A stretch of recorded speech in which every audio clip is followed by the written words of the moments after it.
பாவம் பெருக்கெடுத்து ஓடுகிறது. பாவத்தின் சம்பளம் மரணம். பாவம், ஐயோ பாவம்! என் மக்கள் பாவம் செய்கிறார்கள், அதை நியாயப்படுத்துகிறார்கள். சுயநலத்தினால் செய்யக்கூடிய அனைத்துமே பாவமாயிருக்கிறது. பாவம் மனிதனையும் தேவனை விட்டு பிரிக்கிறது. தேவன் மனிதனை விட்டு பிரியவில்லை, மனிதனே தேவனை விட்டு பிரிகிறான். ஏனெனில் பாவம் மனிதனை தேவனை விட்டு பிரிக்க வைப்பதே ஒரு நோக்கமாக அலைகிறது. பாவம் என்பது ஒரு இருள் நிறைந்த உலகம்.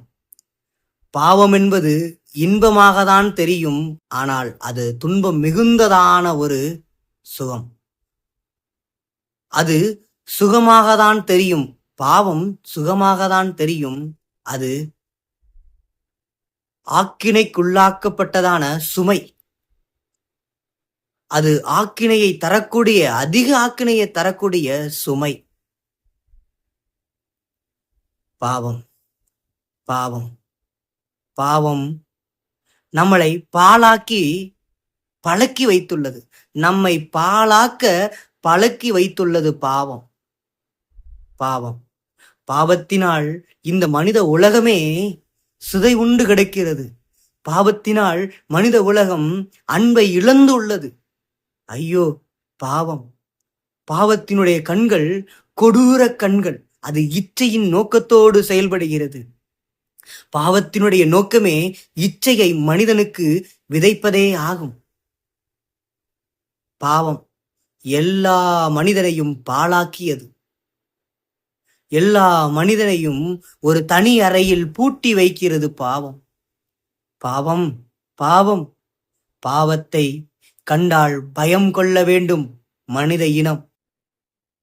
பாவம் கடவுள் இல்லை என்று சொல்லுகிறது.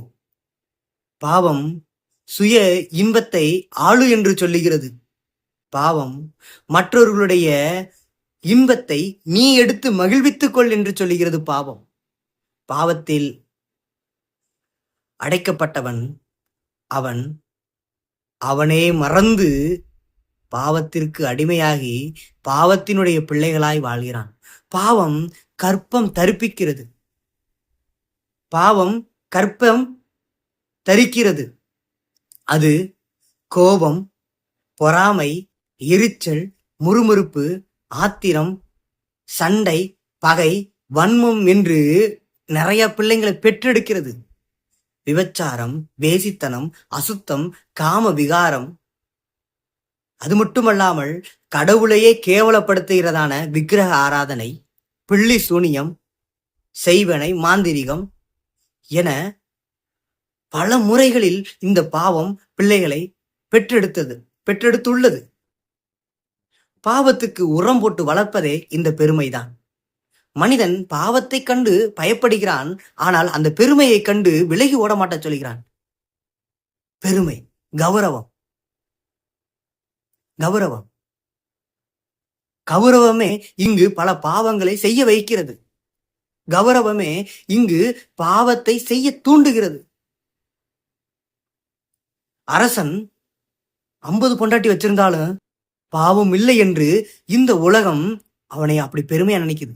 அரசனாய் இருந்தாலும் சரி, நீ யாரா இருந்தாலும் சரி, ஒருவனுக்கு ஒருத்தி, அந்த கோட்பாடு எல்லோருக்குமே உண்டானது. அரசன் செஞ்சதுனால பாவம் இல்ல, சாமானிய மக்கள் செஞ்சதுனால பாவம் அப்படிங்கிறதா பாக்குறோம் இல்லையா? அதுவும் பாவம்தான். தேவனுடைய பார்வையில் இங்கு உள்ள எல்லாரும் மனிதன் தான். நீ அதிகாரம் உடையவனாய் இருந்தாலும் சரி, ஆட்சி புரிகிறவனாய் இருந்தாலும் சரி, நீ சாமானிய மக்களாய் இருந்தாலும் சரி, நீ சோத்துக்கே பரிதவிக்கிறதான பிள்ளையா இருந்தாலும் சரி, நீ கடவுளுடைய பார்வையில் மனிதன் தான். அவர் முன்னாடி பாவம்னா பாவம் தான், பரிசுத்தம்னா பரிசுத்தம் தான். சாக்கு போக்கு சொல்ல ஒருவரும் இருக்கக்கூடாது. இங்க இது பாவம்னு தெரிஞ்சா நீ விலகி ஓடிடணும், ஒதுங்கிரு, பாவத்தை கண்டா பயப்படு. ஏன்னா தேவன் பெருமைக்கும் பாவத்துக்கும் எதிர்த்து நிற்கிறார். அது மட்டுமல்லாமல் நாம் நம்மளை எதுக்கு பழக்கி வச்சிருக்கிறோம். நம்மளுடைய சரீர அவயவங்களை நாம் எதற்கெல்லாம் பயன்படுத்தி வச்சிருக்கிறோம். நாம் சின்ன பிள்ளையில இருந்து பழகி வந்த பழக்கத்தை பாருங்களேன்.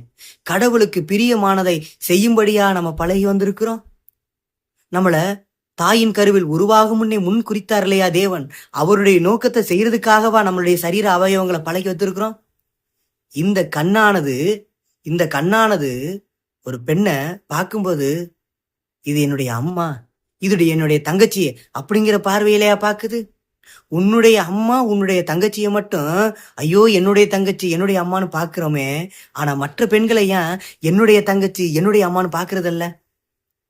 இந்த வார்த்தை நம்மளுடைய அம்மா நம்மளுடைய தங்கச்சிட்ட மட்டும் நல்ல பிள்ளை மாதிரி பேசிடுது.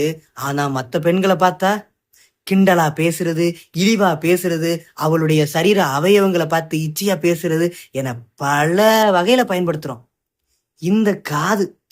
இந்த காது எப்படா நான் பார்த்து சைட் அடிச்ச இந்த பொண்ணு எனக்கு எப்படா ஓகே சொல்லுவா? நான் பார்த்து ரசிச்சதானவ எப்ப என்னோட இன்பமா பேசுவான்னு சொல்லி இந்த காது ஏங்கிட்டு இருக்கு. ஆனா கூட பிறந்தவங்க யாராவது இப்படி இருந்தா பண்ணுவோமா? இல்ல. கூட பிறந்தவனா வலிக்கும், மற்றவனா இனிக்குமா? நம்மளுடைய இந்த சரீர அவயவங்களை நாம் இச்சைக்காகவே பழக்கிருக்கிறோம். நம்மளுடைய இந்த சரீரம் முழுவதும் பாவத்தால நிறைஞ்சிருக்குன்னா நம்ம அதுக்கு இடம் கொடுத்துருக்கிறோம். நாம் முன்னாடி பாவத்துக்கு அடிமைகளாக விற்கப்பட்டுட்டோம். பாவம் என்னென்னலாம் சொல்லுதோ அதை உடனுக்குடன் அதை கேட்டு கீழ்ப்படிஞ்சு அதெல்லாம் செஞ்சுட்டு இருந்தோம். இது பாவம்னு சொல்லி கூட உணரக்கூடிய நிலைமை நம்மகிட்ட இல்லாம இருந்தது. இப்ப ரட்சிக்கப்பட்டதுக்கு அப்புறமும் மறுபடியும் பாவத்தை செஞ்சுக்கிட்டே இருக்கிறோம். அது பாவம்னு உணரக்கூடிய அந்த சுவாவம் நமக்கு வேணும். அதுக்குதான் ஆவியானவர் கொடுத்து வச்சிருக்கிறாரு தேவன். ஆனா அந்த ஆவியானவரை பயன்படுத்துறதே இல்லை. ஆனாலும் அவர் வாக்கு கடக்காத பெருமூச்சுகளோடு நமக்காக விண்ணப்பம் பண்றாரு. நமக்குள்ள அந்த பலகீனத்தை காட்டுறாரு. ஆனா நம்ம என்னன்னா உணர்வடைய மாட்ட சொல்றோம். ஒரு மனிதன் கூட உணர்வடைய மாட்ட சொல்றோம். உணர்வடையாத இருதயம் உள்ளவர்களா நம்ம இருக்கிறோம். ஒருவனாவது உணர்வடைவானாங்கிறதா பரலோகத்துல இருந்து நம்ம தேவன் பார்த்துக்கிட்டு இருக்கிறாரு. அடுத்தவன் செஞ்ச பாவத்தை மட்டும் அல்லோலியா கோஷம் போட்டு எல்லாருக்குமே பரப்புறமே, நாம செஞ்ச பாவத்தை என்னைக்காவது நான் நினைச்சு பார்த்திருக்கிறோமா? உடனே நான் நல்லவன், அடுத்தவங்க ஒரு பாவத்தை செஞ்சுட்டாங்கன்னா அவனை பார்த்துட்டு உடனே நான் நல்லவன் அப்படிங்கிறதான வேஷத்தை மட்டும்தான் நம்ம வேஷத்தை மட்டும்தான் நம்ம காட்டுறமே தவிர, இல்ல அவன் அந்த பாவத்தை செஞ்சுட்டான், அடுத்து நானும் அந்த பாவத்தை செய்யற அளவுக்கு ஏதாவது எனக்குள்ள ஏதாவது மறைமுகமா பாவம் இருக்கா? அடுத்தவங்க அந்த பாவத்தை செஞ்சதுக்கு காரணம் பாவம் தான். அவனும் நம்மளை போலதான் பாவத்துக்கு அடிமையா ஒப்பு கொடுக்கப்பட்டிருக்கிறான். அப்பனா அவன் செஞ்ச பாவத்தை அடுத்து நானும் செஞ்சாலும் செஞ்சிருவேனே அப்படிங்கிற பயம் வருதா? காயின் நிறுத்தத்துல கொலை செஞ்சுட்டாரு, அதனால உடனே காயின் கெட்டவன். யோசிச்சு பாருங்களேன், காயினுக்கு வந்த சூழ்நிலை நமக்கு வந்துச்சுன்னா நாமும் கொலகாரம் தானே. காயினுக்குள்ள நிலைமை நமக்கு வந்துச்சுன்னா நாமும் கொலகாரம் தானே. ராகாப் வேசியினுடைய இடத்துல நாமும் இருந்திருந்தா நாமும் ஒரு வேசி தானே. இன்னும் சொல்லிக்கிட்டே போகலாம். யூதாஸ் காரியத்தினுடைய இடத்துல நாமும் இருந்திருந்தா நாமும் தானே இயேசுவை காட்டி கொடுத்திருப்போம். பேதுருவனுடைய இடத்துல நாமும் இருந்திருந்தா நாமும் தானே மறுதளிச்சிருப்போம். ஏன்னா இவங்க எல்லாருக்குள்ளயும் பாவம்னு ஒண்ணு இருந்துச்சுங்க.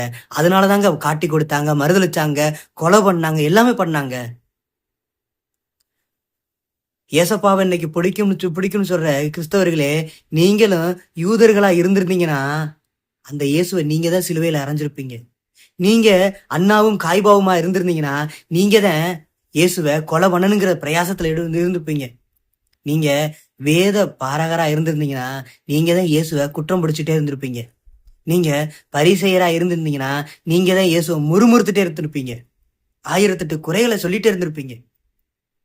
இன்னைக்கு வேதத்தை படிக்கிறதுனால நான் பாவி இல்லைன்னு சொல்லிடாதீங்க.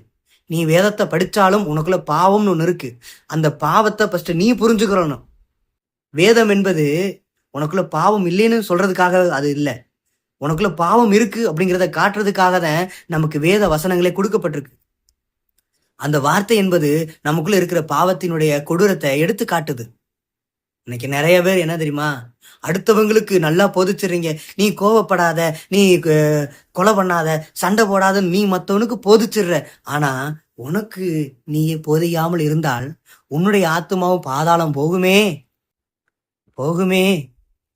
உன்னுடைய ஆத்மாவும் பாதாளம் போகுமே. பாவம் மற்றவர்கள் செய்யறதினால் அது பாவம் அல்ல, நீயும் செய்ய போகிறாய். அதற்கான சூழ்நிலை இருக்கு. எச்சரிப்பா இருந்து கொள் அப்படிங்கிறதையும் புரிஞ்சு கொள்ளணும். நானும் இந்த பாவத்தில் விழுந்து விடாதவாறு தேவனே என்னை காத்துக்கொள்ளும், தேவனே என்னை காத்துக்கொள்ளும். நான் பாவம் செய்யக்கூடாதுன்னு நினைச்சோமானால் தேவன்கிட்ட தான் அந்த கிருபைய பெற்றுக்கொள்ளணுங்க. ஒரு சகோதரன் என்னட்ட ஒரு விஷயத்த சொல்லிட்டு இருந்தாரு. ஆம்பளை பையன் வந்து எத்தனை பெண்கள்கிட்ட வேணாலும் பேசலாம், அவன் எப்படி வேணாலும் போனாலும் இந்த உலகம் அவனை எதுவும் சொல்லாது. ஆனா ஒரு பெண்ணு வந்து தன்னுடைய கணவனாரை விட்டு வேற ஒரு ஆளோட போனாவே அதை வேற மாதிரி சொல்லுவாங்க அப்படிங்கிறத சொன்னாரு. எனக்கு அந்த இடத்துல கேள்வி வந்துச்சு, ஏயா அப்பனா நீ ஆம்பளை, நீ வேற பெண்ணோட போனா உன்னை ஒன்றும் சொல்ல மாட்டாங்க, அப்பனா உன்னோட வந்த அந்த பெண்ணுடைய நிலைமை யோசிச்சு பாரு அப்படின்னு. இதுல ஒரு பெருமை, ஆம்பளை பசங்க எப்படியெல்லாம் இருந்துக்கலாம் அப்படின்னு. நீ இங்க பெருமையை வச்சுக்கலாம். இதுக்கு முன்னாடி பேசின வீடியோல கூட பாத்தீங்கன்னா எப்ஸ்டீன் ஃபைல சொன்ன இல்லையா, அதுதான் உன்னுடைய நிலைமைய மூடிட்டு இருந்திருக்கு. 2000 அந்த வருஷத்துல இருந்தே நடந்திருக்கு இந்த சம்பவம். அப்போதுல இருந்து இப்ப வர மூடி இருந்திருக்கு. இப்ப திடீர்னு பாத்தீங்கன்னா வெடிச்சிருக்கு. ஓகேவா? வெடிக்கும் ஒரு நாள். நீ ஆம்பளையா இருந்தாலும் சரி, பொம்பளையா இருந்தாலும் சரி, அவர் பார்வையில பாவம்னா பாவம் தான். அந்த பாவம் காலத்தை வேணா எடுத்துக்கிறோம். அந்த பாவத்தை வெளிப்படுத்துறதுக்கு தேவன் காலத்தை எடுத்துக்கிடுவாரு. கொஞ்ச காலம், இன்னும் கொஞ்ச காலம் பொறுமையா இருக்கட்டும் அப்படின்னு. ஏன்னா நீ திருந்துவன்னு பாப்பாரு. அதாவது அசிங்கப்பட்டு நீ திருந்துறதை காட்டிலும் அசிங்கப்படாம திருந்தணும்னு நினைக்கிறாரு. இல்ல, நான் அசிங்கப்பட்டு தான் திருந்துவேன்னா அப்ப எல்லாரையுமே பார்க்க முடியாத செய்வார். ஏன்னா தாவீது ராஜா ஒரு இடத்துல தப்பு பண்ணியிருப்பாரு. அந்த தப்ப தன்னுடைய பிள்ளையின் மூலமா வெளியரங்கமாக்கியிருப்பாரு. தேவனுடைய நீதி அநீதியா இருக்காதுங்க, எப்பொழுதுமே அது நீதியா இருக்கும். முள்ளால எடுக்கணும்னா அப்படி எடுத்துதான் ஆகுவாரு. யாராவது கீழ்ப்படிஞ்ச ஆண்டவரே நான் இனிமே செய்ய மாட்டேன், என்னை மன்னிச்சுக்கிறீங்கன்னு சொன்னா உடனே என்ன பண்ணுவாரு, அவர் அந்த பாவத்தை நினையாமல் மறந்துடுவாரு. தேவனுடைய கையில இருக்கு பாவத்தை நினைக்கிறதும் அதை நினைக்காம போறதுக்கும். ஆனா நீங்க என்ன பண்ணணும், அதுக்கு ஆண்டவர்கிட்ட தயவு உள்ளவர், அவர்கிட்ட போய் தயவு உள்ளவர்கிட்ட போய் கெஞ்சி மன்றாடுங்க. ஏசப்பா உங்களுக்கு பாவ மன்னிப்பை கொடுக்க காத்திருக்கிற, உடனே ஓடுங்க. உங்களுக்குள்ள ஆவியானவர் இப்ப அனலா எழும்புவாரு. நீங்க அவருக்கு இடம் கொடுங்க. உடனே உங்களுடைய இருதயத்தை ஆராய்ஞ்சு பாருங்க, உணர்வடையுங்க. உடனே குற்ற மனசாட்சிக்குள்ள போகாதீங்க. ஐயோ நான் பாவம் செஞ்சுட்டேனே, ஆண்டவர் இந்த பாவத்தை மன்னிப்பாரா, அந்த பாவத்தை மன்னிப்பாரா, நான் பலமுறை பாவத்தை செஞ்சுட்டேனே, இனிமே மன்னிக்க மாட்டாரே அப்படின்னு சொல்லிட்டு மறுபடியும் அந்த குற்ற மனசாட்சிங்கிற பாவத்தை செய்யாதீங்க. ஆண்டவர் மன்னிக்க மாட்டாருன்னு சொல்லிட்டு மறுபடியும் செத்தா போறோம் சரியா? மறுபடியும் அந்த பாவத்தை தானே செய்ய போறோம். 70 முறை மன்னிக்கிறோன்னு சொன்னவர் மன்னிப்பாரு. ஆனா என்னன்னா உணர்வடைந்தவர்களாய் ஆண்டவர்கிட்ட போகணும். சும்மா ஆண்டவரே நீ மன்னியும் சொல்றதுனால இந்த இடத்துல இது ஒன்று போறதில்ல. ஒரு முறை உணர்வடைந்தவராய் நீங்க ஆண்டவர்கிட்ட மன்னிப்பு கேளுங்க. ஒருவேளை மன்னிப்பு கேட்காம விட்டீங்கன்னு வச்சுங்களேன், இந்த பாவம் நமக்குள்ள இருந்து எப்படி வெளியாகும்? சிச்சையின் வழியாக வெளியாக்கப்படும். நமக்கு ஏதோ ஒரு வியாதிகள் வரும், ஏதோ ஒரு கொடூரமான சிச்சைகள் வரும். அப்பொழுது நீங்க புரிஞ்சுக்கிருவீங்க, ஐயோ நான் முன்னாடி செஞ்ச பாவம் தான் இன்னைக்கு என்னை வாட்டுது அப்படின்னு. மனுஷன் நல்லா இருக்கும்போது உணர மாட்டாங்க, அவனுக்கு ஏதாவது பிரச்சனை வரும்போதுதான் இங்க உணர்வான். தேவன் நமக்குள்ள இருக்கிற பாவத்தை உணர்த்துறதுக்காக தான் இப்படிப்பட்ட பிரச்சனைகள் வழியாக, பாடுகள் சிச்சைகள் வழியாக நம்மளை அனுமதிச்சு வழி நடத்திட்டு வர்றாரு. பாவம் எந்த அளவுக்கு கொடூரமானது என்பதை நீங்க எல்லாம் புரிஞ்சுக்கொள்ளணும். பிரியமான தோழமை ஜீவித உறவுகளே, பாவம் அது நம்மளுடைய உணர்வுகளை பலப்படுத்தி கண்மூடித்தனமாய் செயல்பட வைக்கும். அடுத்தவனுடைய எல்லாவற்றையும் அபகரிக்க வைக்கும். இந்த பாவம் அன்பாகவும் செயல்படும். அதனால இந்த இடத்துல பாவம் வந்து அன்பா தானே செயல்பட்டுச்சு, அதனால பாவம் சந்தோஷம், பாவம் தான் நல்லது அப்படின்னு நினைச்சிடக்கூடாது. அதுவும் பாவம். ஐயோ பாவம் மனிதன், பாவத்துக்கு அவன் பலியாய் நிற்கிறான். ஆனால் இந்த பாவத்தையே நீக்க தன்னையே பலியாய் கொடுத்தவர் இயேசு. அவரை நினைச்சு பாருங்க. இந்த பாவம் அவ்வளவுதான், தூசியா மாறி போயிடும். பாவத்திலிருந்து விடுதலை பெறணும். அதுதான் கிறிஸ்தவனுடைய ஒவ்வொரு போராட்டமும். அவன் இருதயம் சுத்தமாக்கப்பட்டு அவன் பரலோக ராஜ்யம் போகணுங்க. பாவத்தோட பரலோக ராஜ்யம் போக முடியாது. இன்னொன்னு, இந்த பூமியில இருக்கும் பொழுது இந்த மாதிரியான பாவத்துக்கு தண்டனை அனுபவிச்சு பழகுங்க. அப்பதான் நம்மளுடைய இருதயம் பலப்படும். இன்னும் நாம் பாவம் செய்யாமல் பரிசுத்தமா இருப்போம். இயேசு உங்களை பாவத்திலிருந்து மீட்டெடுப்பாராக. ஆமேன்.